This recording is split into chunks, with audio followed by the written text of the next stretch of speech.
네, 오늘 말씀의 제목 뿔에 기름을 채워 가라입니다.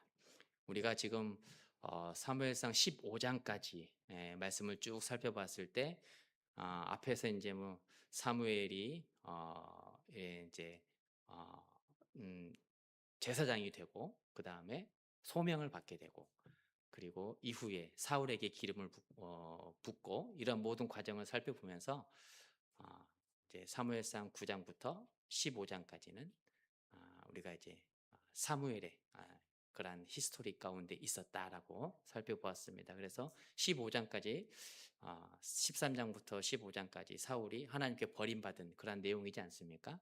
이 사울의 내러티브 가운데에 이제 15장까지 말씀을 다 살펴보고 오늘부터는 이제 다윗이 사무엘상의 중심에 그 이후에 사무엘 하까지 나오는 그 말씀이 중심에 자리 잡게 되는 그러한 말씀입니다. 사무엘상 16장의 핵심은 사람이 보기에 적합한 왕이 아니라 하나님의 마음에 합한 왕이 세워지는 말씀이 담겨 있습니다. 또한 뿐만 아니라 다윗에게 하나님의 영이 임하지만 사울에게는 하나님의 영이 떠나는 그러한 말씀도 담겨 있습니다.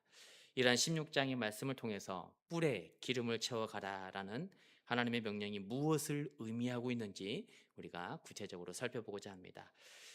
뿔에 기름을 채워 가라는 말씀 첫 번째는 순종함으로 하나님의 계획하심을 이루라 이렇게 말씀하고 있습니다. 하나님께서는 이미 15장 우리 앞에 16장 앞에 있는 15장 28절처럼 사울에게서 왕위를 빼앗아서 그의 이웃에게 주시겠다라고 말씀하셨습니다. 우리가 사무엘상 15장 28절을 같이 합독하도록 하겠습니다. 시작. 사무엘이 그에게 이르되 여호와께서 오늘 이스라엘 나라를 왕에게서 떼어 왕보다 나은 왕의 이웃에게 주셨나이다. 아멘. 여기서 말씀하는 이웃은 옆집에 사는 그런 이웃이 아니죠. 사울이 아닌 그 누구, 그 어떤 사람, 모든 사람을 의미합니다. 불순종으로 인해서 하나님의 마음을 아프게 한 사람이 아니라 순종하면서 하나님의 뜻과 계획하심을 이어갈 모든 사람이 이웃에게 해당이 돼요. 그 이웃을 오늘 성경에서는 다윗이다 이렇게 말씀하고 있는 것입니다. 하나님께 버림받은 사울을 대신해서 이스라엘의 2대 왕으로 선택을 받게 된 다윗은 오랜 세월 동안 우리가 알고 있는 것처럼 사울에게 쫓기면서 도망 다녀야 되는 도망자의 삶을 살아가게 됩니다. 그의 인생이 얼마나 힘들고 고된 인생이었는지 사울에게 쫓기는 기간이 약 한 10년 정도 됐다고 말씀하고 있지 않습니까? 하루 이틀도 아니죠. 한 달, 두 달도 아니에요. 누군가가 계속해서 나를 죽이려고 생명을 위협하면서 10년 동안 내가 가는 곳곳마다 자객을 숨겨놓고 스파이를 숨겨놓고 군사들 총동원해서 쫓아다닌다면 얼마나 힘들까요? 사는 게 참으로 어려웠을 것입니다. 정신적으로 육체적으로 견디기 힘든 그러한 시간을 보내야 했을 것입니다. 그럼에도 다윗은 쫓기는 신세에 있었지만 사울을 죽일 수 있는 기회가 두 번이나 주어졌었다라고 성경은 말씀합니다. 그런데 그때 사울을 죽이지 않아요.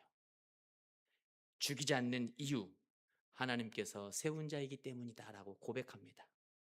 기름 부음을 받고 세워진 왕이기 때문에 죽일 수 없다라고 말씀하고 있는 것이죠.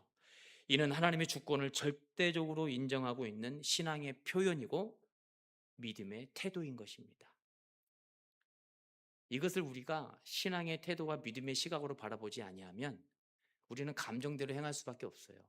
나를 힘들게 하는 사람이 바로 내 옆에 있고 내가 그를 충분히 책망할 수 있는 자격이 주어지고 환경이 주어지고 내가 당한 만큼 갚을 수 있는 그런 모든 여건이 주어진다면 우리는 일반적인 선택으로 그렇게 당한 만큼 갚을 것입니다.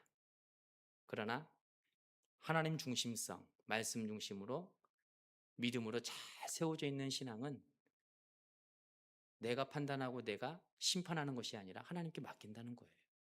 그게 다윗의 영성이에요. 하나님께 맡기면 하나님께서 심판하시든 하나님께서 징계를 내리시든 그 모든 과정은 하나님께 맡기겠다라는 것이죠. 사람의 감정으로, 분노로 대응하지 않겠다라는 믿음의 모습인 것입니다. 여러분, 왕은 한 사람만이 존재해야 되는 특수적인 자리예요. 그런데 지금 이스라엘에는 누가 있습니까?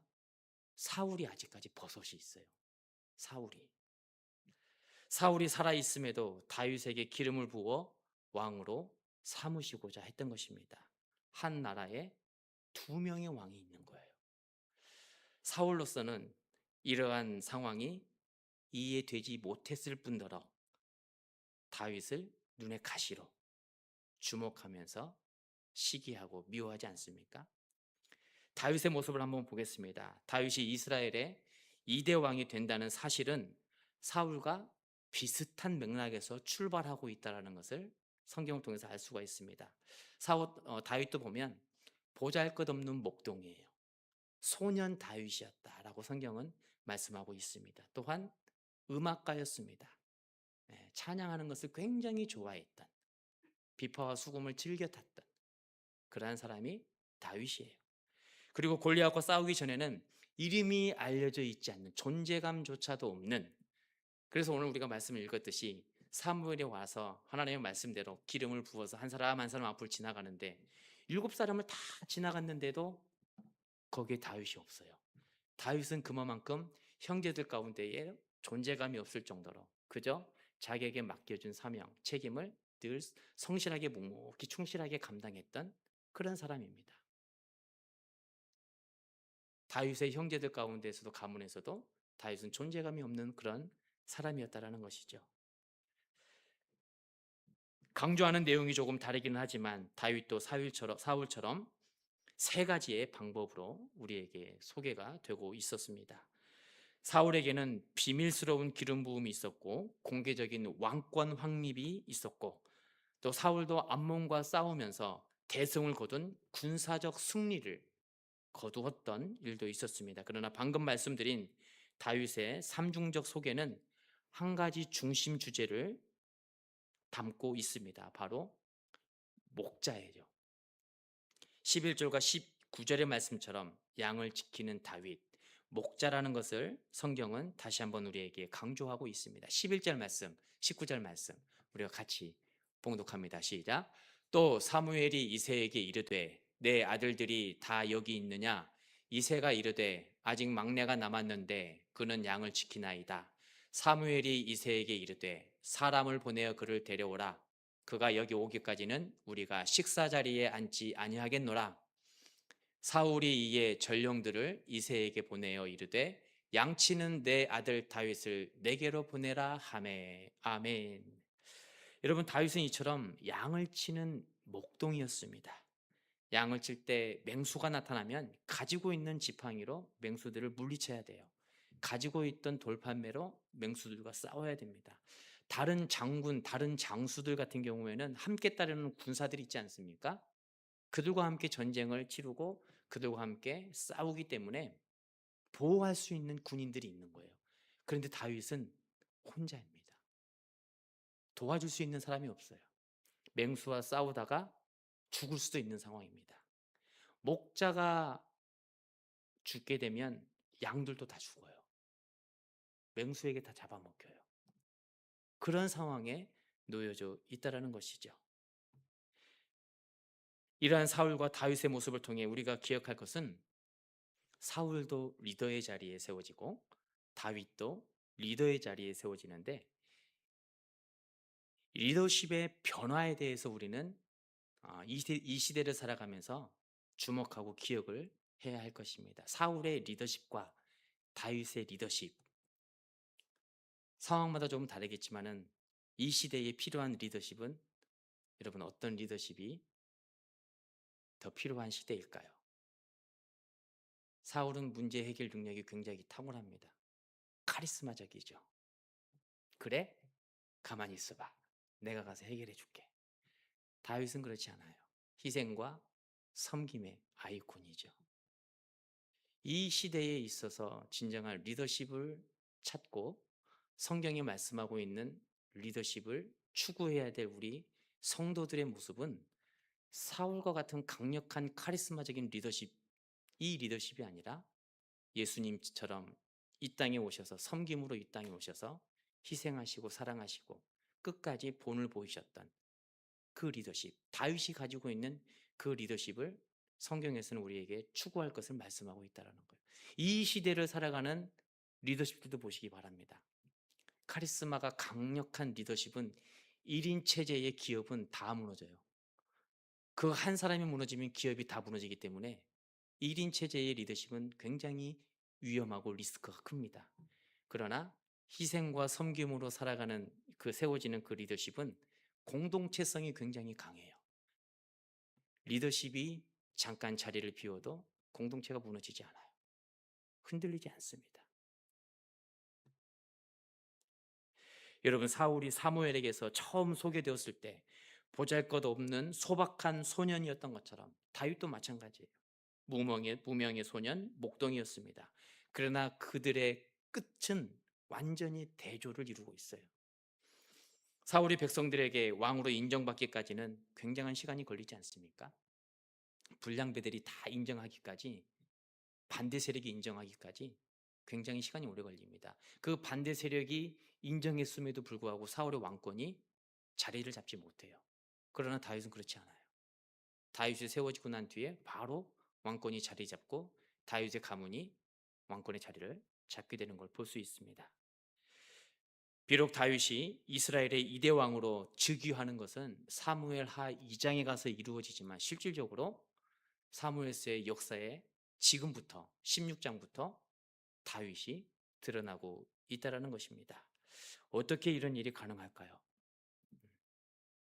바로 그가 하나님의 마음에 합한 자이기 때문에 그렇다라고 성경은 말씀하고 있는 것입니다. 하나님께서는 이스라엘의 초대 왕으로 사울을 준비하고 세우셨던 것처럼 다윗도 마찬가지예요. 하나님의 영이 사울에게서 떠나고 하나님의 마음이 사울에게서 떠날 때에 하나님은 이미 이웃을 찾고 계셨어요. 이웃을. 사울이 아닌, 불순종의 아이콘 사울이 아닌 순종의 사람 누군가를 찾고 계셨는데 그 사람이 바로 다윗이었다라고 성경은 증거하고 있는 것입니다. 사울과 다윗에 있어서 세워짐에 있어서 두 가지의 차이점이 있습니다. 사울은 사적인 장소에서 비밀리에 사무엘이 기름을 붓고 왕이 되죠. 다윗은 많은 사람이 보는 앞에서 공개적으로 기름 부음을 받습니다. 사울은 평안한 상황 속에서 초대 왕이 되었습니다. 그러나 다윗은 심각한 상황, 위기의 상황에서 이스라엘의 두 번째 왕이 된 것입니다. 이미 사울이라는 왕이 있기 때문에 또 다른 누군가가 왕으로 세워진다는 것은 굉장히 위험한 거예요. 목숨을 내어놓고 왕의 즉위식을 감당해야 되는 위험한 상황인 것입니다. 4절의 말씀처럼 사울과 사무엘의 관계가 악화된 상황에서 사무엘이 베들레헴에 왔다라는 것은 지역 장로들에게 큰 부담이에요. 우리가 4절 말씀 같이 봉독하도록 하겠습니다. 사무엘이 여호와의 말씀대로 행하여 베들레헴에 이르매 성읍 장로들이 떨며 그를 영접하여 이르되 평강을 위하여 오시나이까. 아멘. 지역 장로들이 사무엘을 보고 두려워 떨며 묻습니다. 평강을 위해서 이곳에 오신 것입니까? 어떤 상황인지를 너무도 잘 알고 있어요. 너무도 잘 알고 있습니다. 불순종으로 계속 나아갈 때 사울은 하나님 말씀을 증거하지 않습니까? 선포하지 않습니까? 왕이시여, 그렇게 하면 당신 큰일 납니다. 하나님께 더 이상 쓰임받지 못합니다. 사무엘과 사울은 거리가 좀 벌어져 있는 상황이에요. 이 상황에서 사무엘이 베들레헴으로 왔다라는 것, 지역에 있는 장로들이 두렵죠. 무슨 명을 가지고 왔을까? 떨죠. 그러나 사무엘은 5절의 말씀처럼 평강을 위해서 왔다라고 선포하면서 장로들을 안정을 시킵니다. 그런데 두려움은 그 지역 장로들뿐만 아니라 사무엘에게도 그 두려움이 임했었음을 우리는 성경을 통해 알 수가 있는데, 2절 말씀을 우리가 또 같이 봉독하도록 하겠습니다. 시작. 사무엘이 이르되 내가 어찌 갈 수 있으리이까? 사울이 들으면 나를 죽이리이다 하니 여호와께서 이르시되 너는 암송아지를 끌고 가서 말하기를 내가 여호와께 제사를 드리러 왔다 하고. 아멘. 지금 다윗이 기름 부음을 받게 되는 이 시점에 사울이 죽은 것이 아니라 버젓이 왕으로 있는 거예요. 그렇죠? 그런데 하나님께서 사무엘에게 명령하십니다. 뿔에 기름을 채워서 가라. 이 뿔에 기름을 채워서 가라는 의미, 사무엘은 너무도 잘 알고 있죠. 아니, 하나님, 지금 사울이 왕으로 있는데요. 이 사실 알면 저는 용모죄로 죽을 수밖에 없습니다. 목숨 걸고 가는 거예요. 두렵지 않을 수가 없는 것이죠. 그래서 내가 어찌 갈 수 있으리까? 사울이 들으면 나를 죽이리이다. 얼마나 겁이 났을까요? 얼마나 겁이 났을까요? 다윗이 기름 부음을 받고 왕이 되는 상황은 이처럼 좋지 못했습니다. 순탄하지 못했어요. 그럼에도 하나님의 관심은 더 이상 사울에게 집중되어 있지 않습니다. 13절 말씀, 14절 말씀 다 같이 합독하겠습니다. 시작. 13절, 14절 보여주십시오. 시작. 사무엘이 기름 뿔병을 가져다가 그의 형제 중에서 그에게 부었더니 이날 이후로 다윗이 여호와의 영에게 크게 감동되니라. 사무엘이 떠나서 라마로 가니라. 여호와의 영이 사울에게서 떠나고 여호와께서 부리시는 악령이 그를 번뇌하게 하는지라. 아멘. 하나님의 영이 다윗에게 임했지만 하나님의 영이 머물렀던 사울에게서는 떠나버려요. 하나님은 사울의 불순종으로 인해서 마음의 합한 자를 준비해 두셨고 이제 다윗을 왕으로 세울 시간표가 다 되었음을 말씀해 주고 있는 것입니다. 그러나 다윗을 왕으로 세우는 이 시점에 사무엘은 마냥 기대하고 기뻐할 수가 없어요. 다윗의 일에 집중할 수가 없습니다.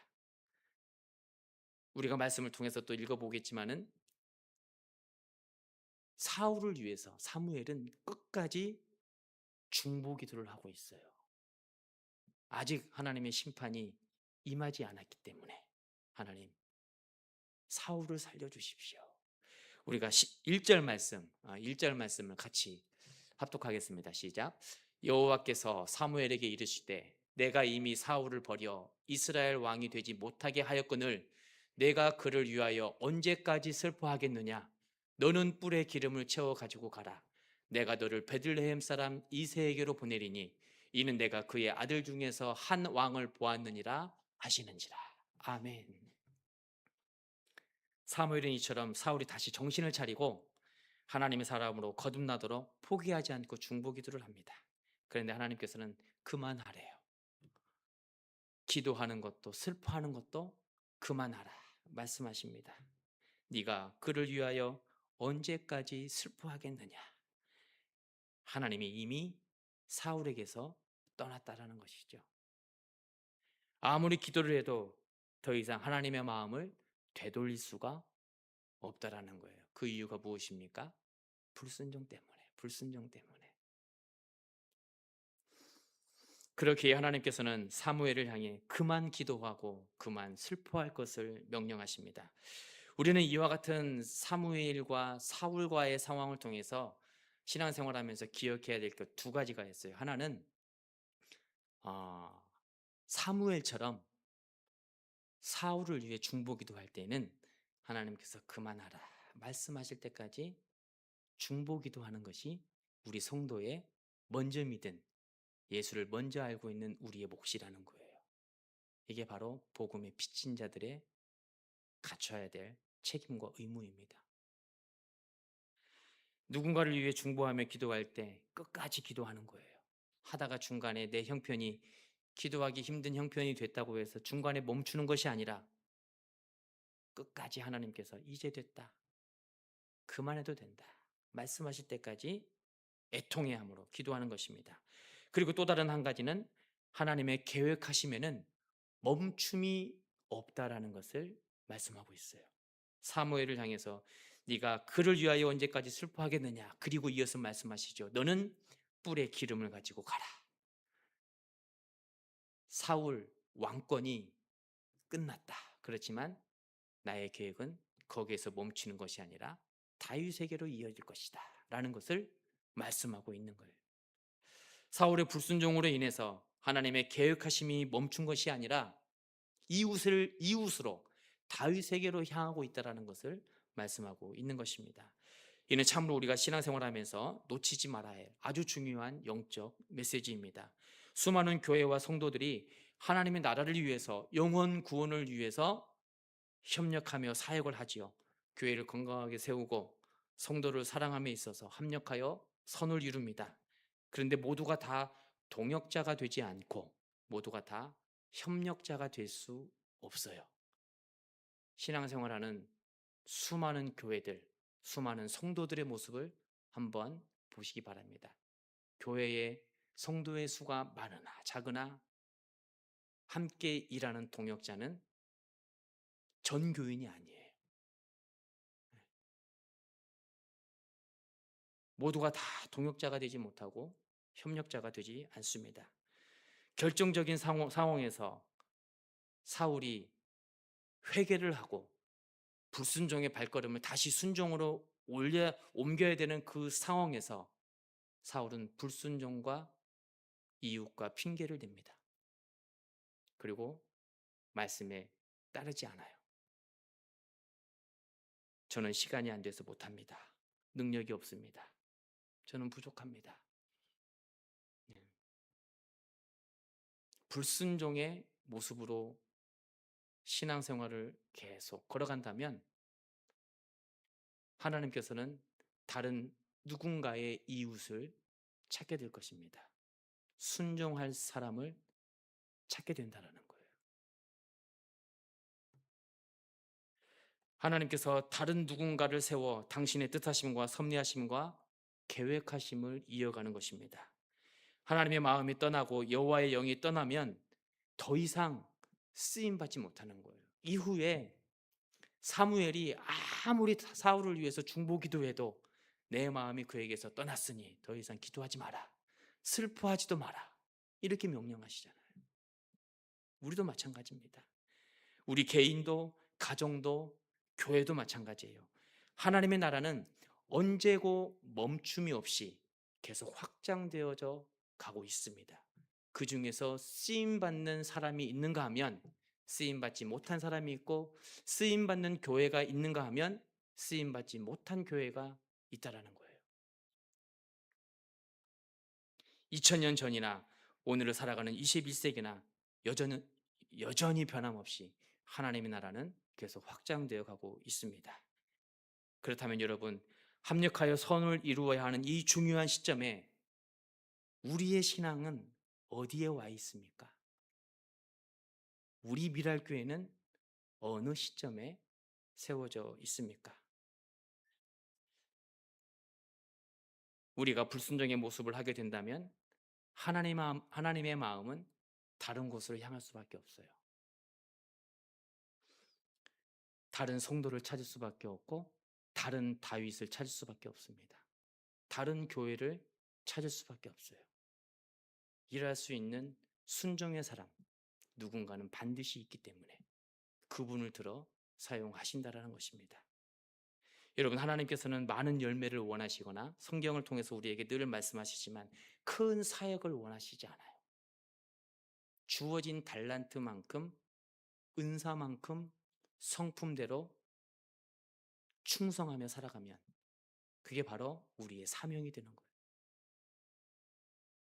순종을 원하시는 것이죠. 순종을 우리가 히브리어로 너무 많이 들어서 잘 알고 있을 것 같아요. 쉐마 학습이다. 쉐마 스쿨이다. 쉐마 들으라 이스라엘아. 쉐마 이스라엘. 신명기 6장에서 그렇게 선포하지 않습니까? 출애굽을 해서 이스라엘 백성들이 가나안 땅으로 가는데 하나님께서 이스라엘 백성들을 향해 신명기 말씀을 줘요.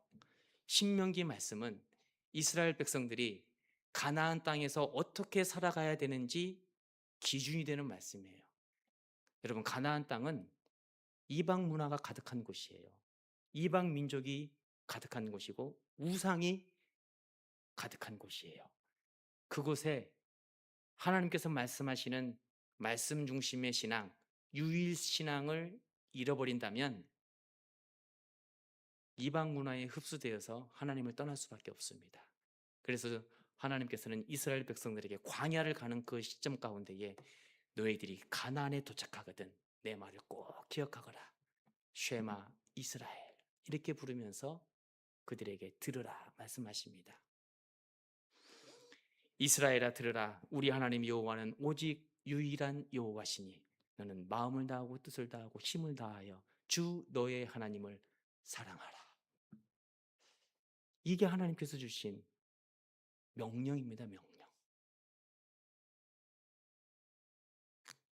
정신 차리지 않고 무방비 상태로 갔다가는 다 잡아먹히는 거예요.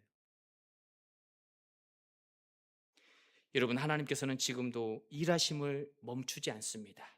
그리고 뿔에 기름을 가지고 갈 이웃, 또 다른 다윗을 찾고 계십니다.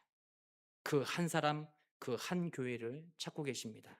여러분, 바라옵기는 순종하심으로 그 한 사람이 저와 여러분이 되기를 축복합니다. 그 한 교회가 우리 미랄교회가 되기를 축복합니다. 두 번째는 뿔에 기름을 채워가라는 의미는 믿음이 무엇인지를 알게 하신다라는 거예요. 믿음이 무엇인지. 사무엘은 하나님의 명령에 따라서 뿔에 기름을 채워서 베들레헴으로 출발합니다. 사무엘이 갔던 베들레헴은 정말 보잘것이 없는 작은 도시예요. 정치적으로도 종교적으로도 문화적으로도 주목받지 못한 곳이 베들레헴입니다.